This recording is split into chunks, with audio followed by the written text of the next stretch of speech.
Jacques Serré, bonjour. Bonjour Michel. Alors pour cette troisième rubrique, vous savez, je conduis toujours aussi mal. Et là, j'ai été arrêté par un gendarme, interpellé pour évidemment avoir dépassé la vitesse autorisée. Alors, qu'est-ce que je peux faire?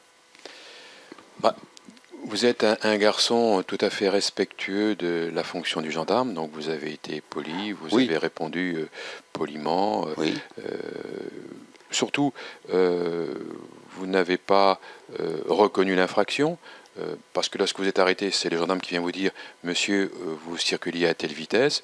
Vous dites « Oui, monsieur le gendarme, je circule. » Vous me dites que je circule à telle vitesse et je suis surpris.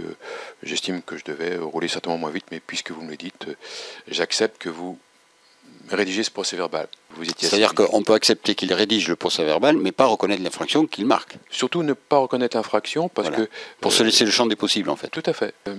Vous êtes interpellé, vous savez qu'il vous reste 2 points par exemple, vous avez intérêt à ne pas accepter cette contravention, parce que si vous acceptez la contravention... Donc on est bien d'accord.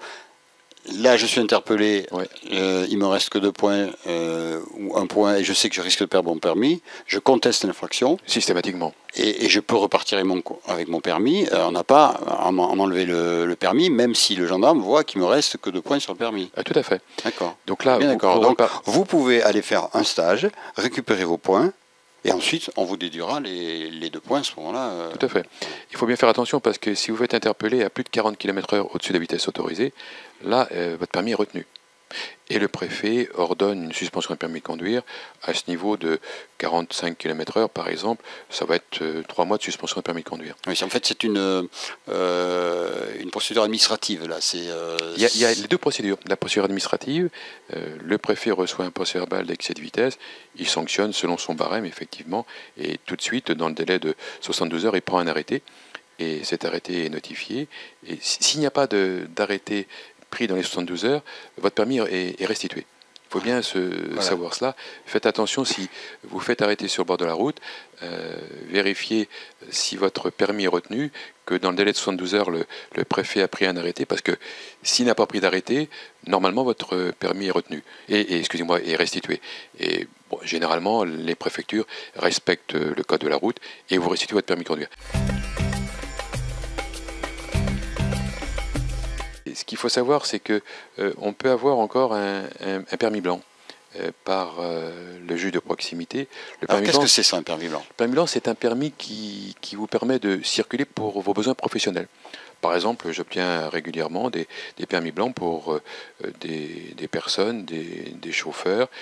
Ils peuvent conduire du lundi 8h du matin jusqu'au vendredi 20h pour leurs besoins professionnels. Si effectivement ils conduisent le week-end, c'est coincé. S'ils vont au supermarché, c'est coincé. Donc il faut vraiment respecter la décision. Et c'est possible jusqu'à des excès de vitesse, jusqu'à 50 km/h. Au-dessus de 50 km/h, c'est pas possible. Mais c'est quelque chose qui n'est pas très usité, qui n'est pas très su. Et on peut encore avoir un permis blanc. Mais toute la question, c'est la course entre la préfecture et puis le procureur de la République ou le commissariat de police. Parce que souvent, la préfecture prononce sa sanction, et le temps que ça aille devant le juge de proximité, ça met 2 mois, 3 mois, 4 mois, et la sanction administrative est effective. Donc avoir un permis blanc, ça ne sert à rien. Il y a vraiment une course contre la montre, et là il faut... Donc l'intérêt d'avoir un avocat qui va prendre le dossier en main et il va essayer d'intervenir près du commissariat de police pour faire en sorte que le dossier passe rapidement dans le juge de proximité.